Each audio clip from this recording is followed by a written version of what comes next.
the Youth Ministry Network's third Tuesday conversation. I'm Danica Montplaisir, and we're excited to have you with us today.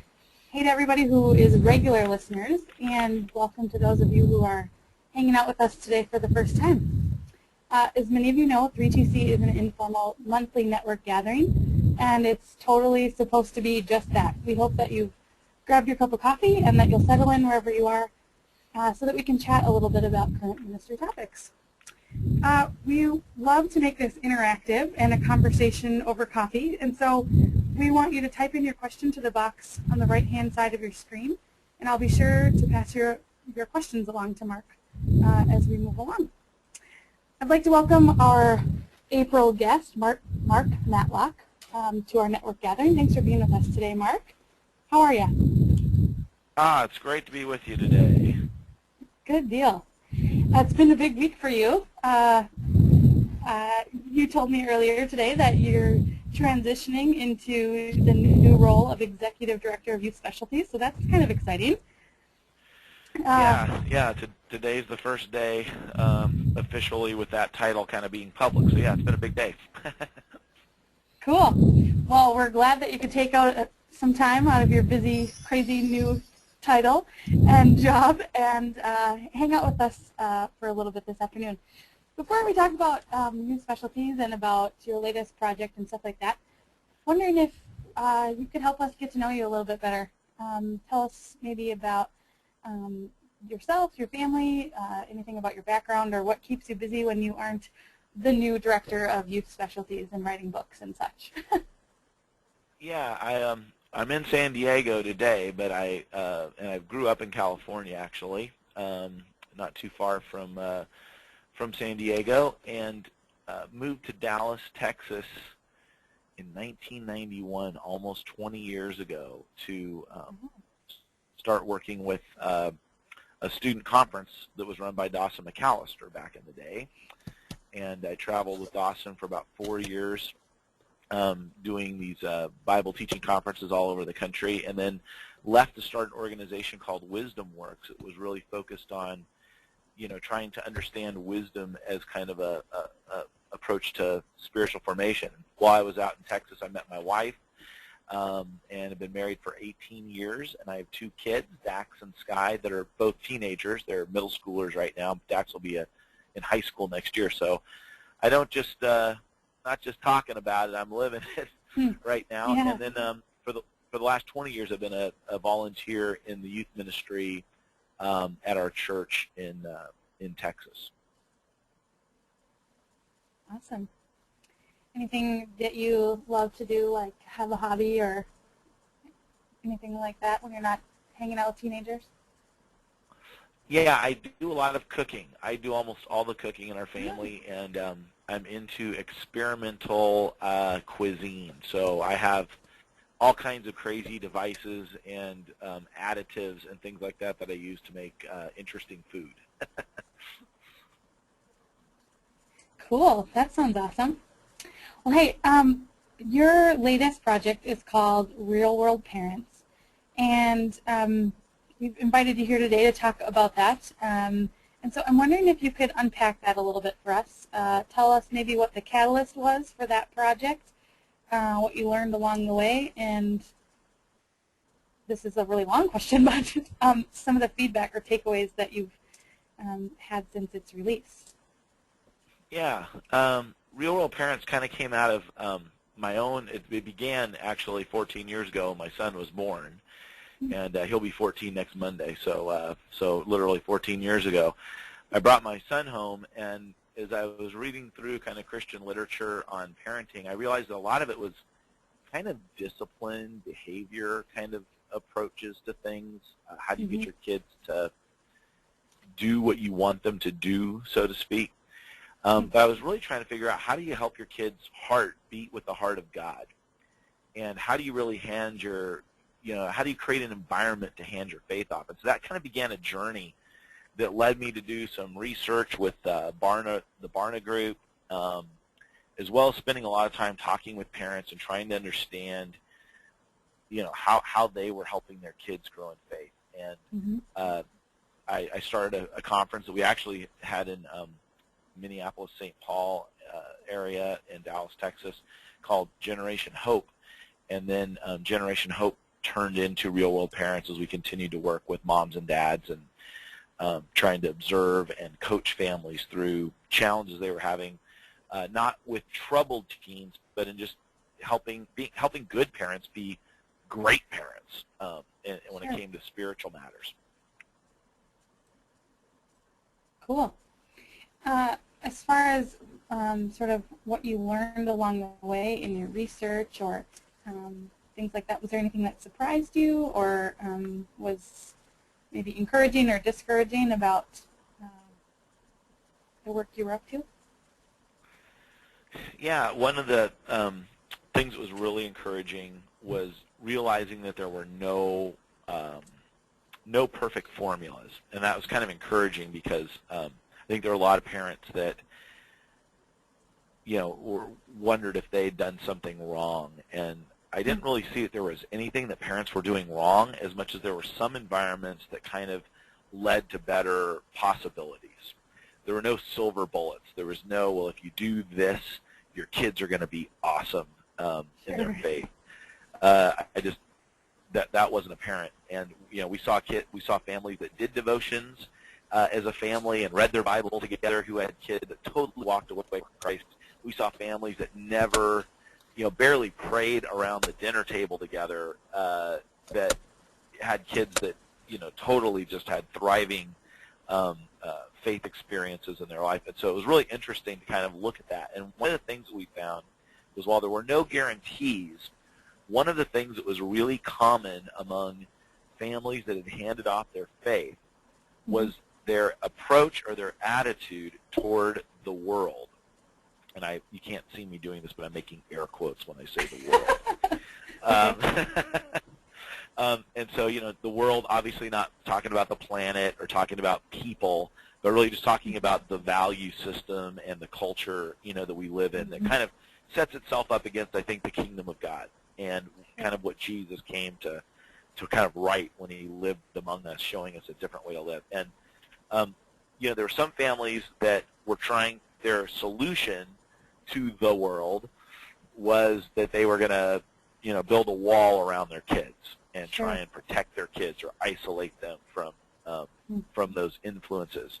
And we found that didn't work. That ultimately what ended up happening was the kids didn't have any idea what their faith really amounted to. Then there were some families that tried to regulate the faith. So there are certain rules or processes that they believe made them more Christian than not.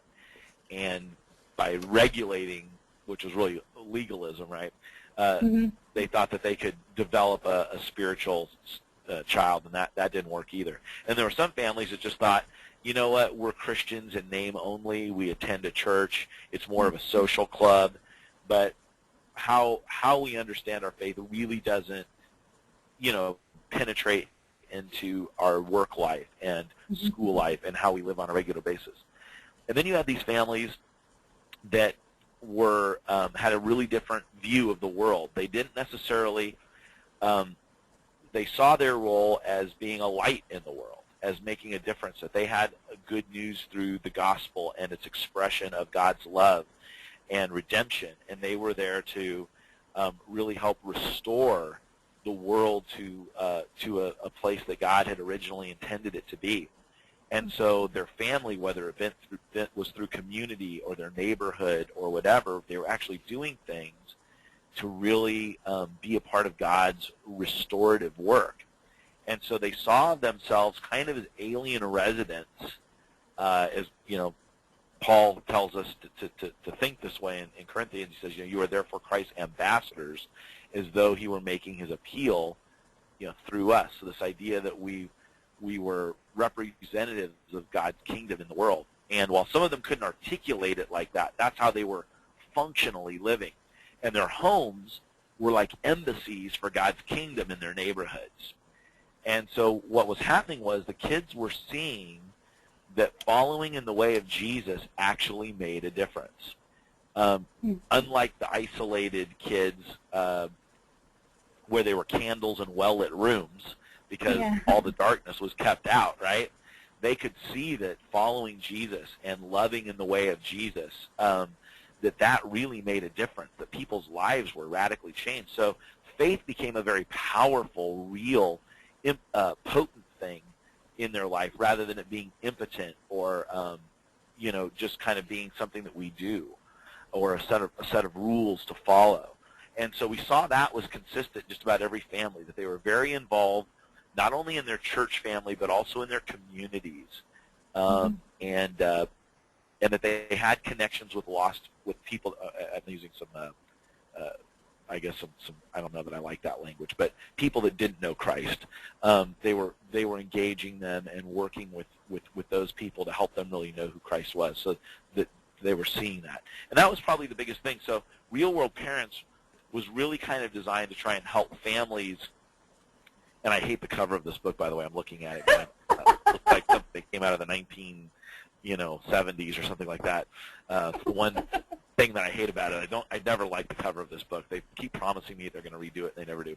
But the promise of the book, or the hope of the book, was to really kind of inspire parents' imaginations for the fact that they didn't need to be afraid of the world, but they needed to realize that God had put their family there to do something wonderful in it. So as youth workers, I think we have this opportunity to really invite families into the story of God, and rather than just giving them devotions to do, or telling them that they need to have family prayer time or something like that, which are all good things, but really if their family's not living in the story, the redemptive story of God and the restorative work of God, their kids never really get to see the power of God. Does that make sense? Sure. Yeah. So my question then is, I love that. That's exactly where I'm at too. Is that it's an attitude. It's kind of a way of being. It's not a particular magical formula like you said. But how do you see church professionals, youth workers, pastors, whomever, working with teenagers? How do you teach parents to have that attitude? How do you teach that, to have them lean into God's imagination for the world and for their family and for their kids? Well, I think what happens is that a lot of us, the world system is so entrapping, and we don't even realize how much we buy into it. And I really, a lot of what I look at in Real World Parents is the idea of kind of our families are living in a story. And are we living in the world story, or are we living in God's story? And one of the things that we really invite families to do, we do like Real World Parents seminars, and we got over 300 youth workers that have been trained to do Real World Parents seminars in their churches. And one of the activities that we do in those seminars is something that was inspired by Donald Miller. He said, when writers get stuck with their characters in a story, they ask two magic words, what if? And there are whole books written on what if for writers. And what we realize is that a lot of families need to have this kind of an opportunity where they sit around a table together, roll out some butcher paper, and they just ask, what if our family did this? What if our family adopted a child? What if our family baked cookies and gave them to everybody in the neighborhood? What if our family sold one of our cars and did this with the money, or whatever? As I did this with my family, it was just so fun to see the kids and everybody get involved in just dreaming about what God might do in our family if we just asked that question, what if? So a lot of it for families was kind of like getting them unstuck from the story that they were living in to realize that God had a dream for their family. And just in doing that exercise, it's just amazing the kind of things that came out of that, and the things that families learned together about each other and who God had made them to be. Because every family was different, no two families kind of did the same types of activities. Right. But they kind of looked at the neighborhoods they were in, what their interests were, the relationships that they had, the hobbies that they participated in, and they figured out how to live into God's story with those opportunities and that nature of who they were. So that's just one little activity that we can do to really inspire and invite families into God's story. Awesome. you've touched a little bit on this, but my last question, and I want to sort of prompt the people who are listening that in just a second I'm going to ask for your questions so that you can get involved in the conversation with Mark. Go ahead and type them in the box at the right-hand side of your screen. Mark, my last question for you is then what is the role of youth ministry in the family? You touched on it just briefly, but I'm wondering if maybe you could say more about that. Well, I think that's like one of the big questions that we're all asking right now. There's a real big movement among, I think, the local churches at large, kind of a new frame that we're coming into, that we really need to be helping parents disciple their kids and all that. And a lot of that's coming primarily out of the children's ministry realm, but it's being embraced by the larger church, and sometimes we in youth ministry are being kind of drugged into that conversation. And I think it's really important that we're a part of it. I think it's a great conversation, but I think the question is, what is the uniquenesses of adolescence in that model? Mm-hmm.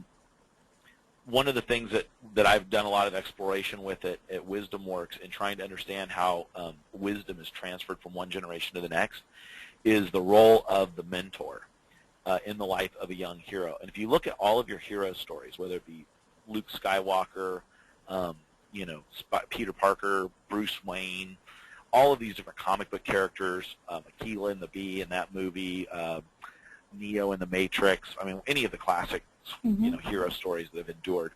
The mentor plays a really significant role in accelerating humility and strength in the character. And one of the things that's interesting in almost every hero story is that mom and dad aren't present. They're usually dead, and you got Bruce Wayne, his parents died, right? He's Batman. You got Peter Parker, who's living with his aunt and uncle. Same thing with Luke Skywalker. Parents just aren't around. And even the guy who was the writer of Hannah Montana, he said that the reason that a lot of shows featuring children don't have the parents present, or one of them is missing, or they're living with a brother, is because when parents aren't there, it creates more dramatic tension for the young hero.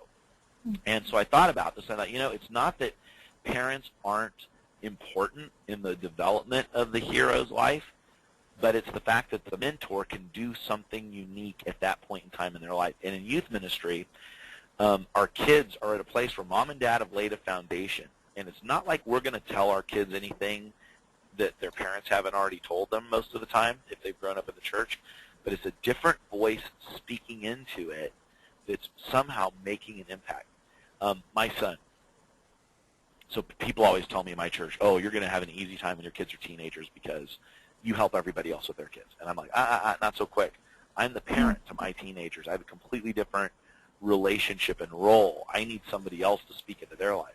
So my son comes home, and he's the last chair, been the last chair all year in saxophone and band.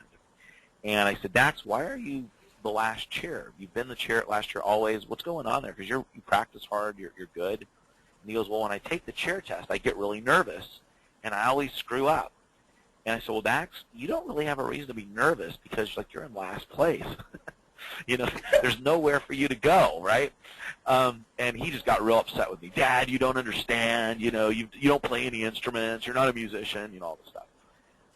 Well, the next day we're sitting at the dinner table, and he says, hey, you know what? I had my private lesson today, and Chad, my saxophone teacher, he told me that I didn't need to be nervous when I took my chair test because I don't have anywhere to go. I can't do any worse than I am right now, so I might as well go in there and really go for it.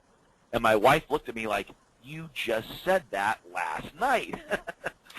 and I just laughed, and I just was like, this is it, right? There are things that I can say as a parent that might be absolutely correct, but somebody else can say them, and it actually changes. And he moved up to, second chair, within a week or two because somebody else was able to speak into his life. It wasn't that I was clueless as a parent. It was that my relationship to my son at where he's at in development really needs that outside voice. So as youth ministers, we have got this just powerful opportunity to be mentors. And I think you've got the link up there to wisdomworks.com/mentoring. We actually have been experimenting with a 12-week mentoring program. and for free, we'll give you all of our files and exercises and activities for you to test it out. But you can go there and download that free. There's over 100 pages of stuff there if you're interested in looking at developing a mentoring program. Cool. And what I'm hearing is that you're not saying that the parents don't have a role, because clearly you just wrote a book on the role of real-world parents, but that the mentor is an additional piece in faith development in kids. It's an additional piece, and it's really, I think, significant as they start going through adolescence and young adulthood. That mentor just has an opportunity. They're an accelerator, really, is what it is. They're able to accelerate spiritual formation. So one of the things that concerns me is I see a lot of churches that are saying, hey, we're not responsible for your kid's spiritual development. That's really mom and dad's role. And that's become a popular thing to say among the family ministry movement. And the reality is, no, we're a community of believers, and we're all responsible for helping develop and grow the faith of our children in our community. And the mentoring role is unique, and it's very special. Great. We have a couple questions coming in here, and I'm going to kind of take them out of order just in sort of what makes sense for the part we are in our conversation. A question coming in says, what makes a good mentor? Can kids pick their own mentors, or should they be selected for them? Yeah, I think that in order to have a good mentor, you want somebody who's been who's obviously had more life experience than the person who, than the mentee, obviously. Right. Yeah. So selecting that's really important. What we found in our mentoring program actually is matching mentors is really important, and so we've encouraged churches to use that when they're matching the mentors to the mentees, that they use kind of a system almost like speed dating, where you kind of have your mentors in the room and the mentees get a chance to go around and interact with different people, and then they all select who they'd like to connect with. And we find that students and mentors can usually find good connections really quickly with only like 3 or 4 minutes of interaction with each other. They kind of gravitate toward people, but the youth minister really should vet who those people are that they want speaking into the life of their kids. And we've kind of, in our program, what we've tried to do is develop some activities that actually help the mentor develop skills for kind of interacting with the students they're working with. Cool. Jump back to one of our first questions coming in. And I think you spoke a little bit to this, but I don't want to brush it off. So the question is there a need for paid youth staff, youth director, pastor, and how do you think that role will or should change in the next, it says 20 years, but maybe just several years, I don't know. It's a great question, and it's a little early to completely know what's going on. I mean, I know that just in my life, five youth pastors that I've been really close to over the last decade have all, just within the last few weeks, had title changes, where they're no longer called the youth pastor, but the pastor of generations, or they're literally pastoring 0 to marriage and kind of managing that, all of the things that happen under that life stage. And so I think that's really significant. I'm a part of I'll be speaking at Orange next week, which I think is another great kind of event exploring this kind of fusion of family and ministry in different roles. But the D6 conference also that's happening in Dallas or Plano in September, what's interesting about them is they're not really a model, but they're like a collection of different people that are trying to figure this out. And what I love about bringing a bunch of people together with different ideas, some of them that even conflict a little bit, is that new things kind of emerge and come out of those kind of conversations and relationships. And I think we're kind of learning how to write that. I still think that there's a place for paid youth staff. I think that's a unique life transition, and we need people, in our within our faith communities that are owning that part of the life stage, whether it be somebody who's volunteered or paid, but somebody who owns kind of knowing that life stage and being able to speak into it. Mm-hmm. But I think kind of how it fits in holistically to the whole conversation of spiritual formation and discipleship, I think that's changing quite a bit. Well, I think we have time for one more question, and it's a really good one, so I want to get to it. The question is, what can you tell us about the transition at Youth Specialties, and what do you think God is calling that organization to become?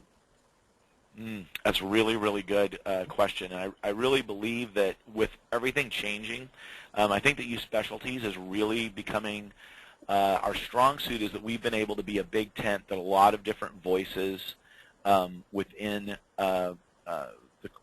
Christianity and the church have been able to gather under.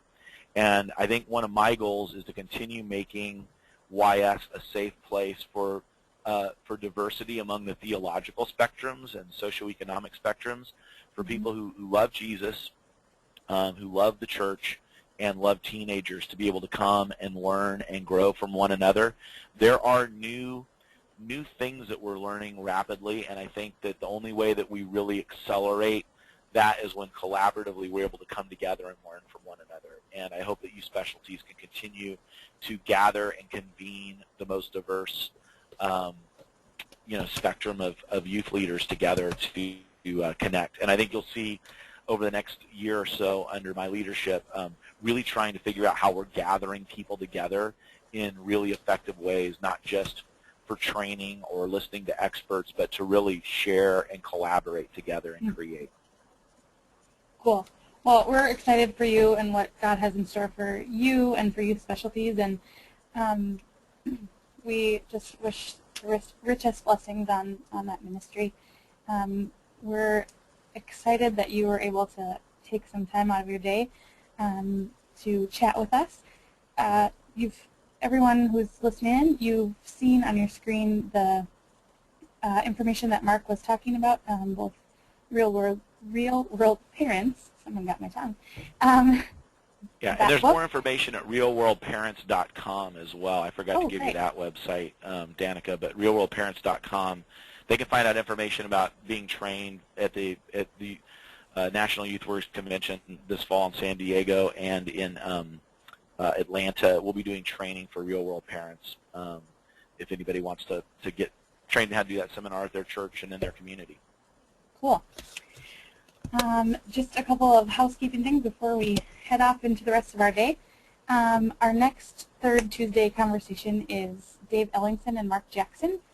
May 17th, again, as usual, at 1 p.m. Central. They'll be talking about service and mission experiences. Make sure that you check out Mark's website, and also, I think you mentioned that there's a transition video that's on Youth Specialties website. Is that right, Mark? Yeah, it's really just Tick and myself talking about the change and how God kind of allowed that to happen. It's pretty cool. It's all been really, really good. Yeah. Awesome. I'll invite you to check that out. And just a few other reminders that we are always looking for your suggestions for speakers. You can email me at 3tc@elcaymnet.org with your hopes and dreams of who you might sit down and have a cup of coffee with. We are just in the infancy stages. We just launched martinslist.org, so you can check that out. It's a resource sharing list modeled a little bit after Craigslist, and so I invite you to check that out. And we are taking workshop proposals for the Extravaganza 2012 in New Orleans. So those suggestions can also be sent toward ELCAYMnet, and we'd love to hear from you all. Thank you so much, Mark, for hanging with us this afternoon and having a cup of coffee and letting us pick your brain a bit. Thanks, everybody who was listening in. Great. We'll talk to everybody else next month, May 17th, and have a fantastic day. Bye-bye.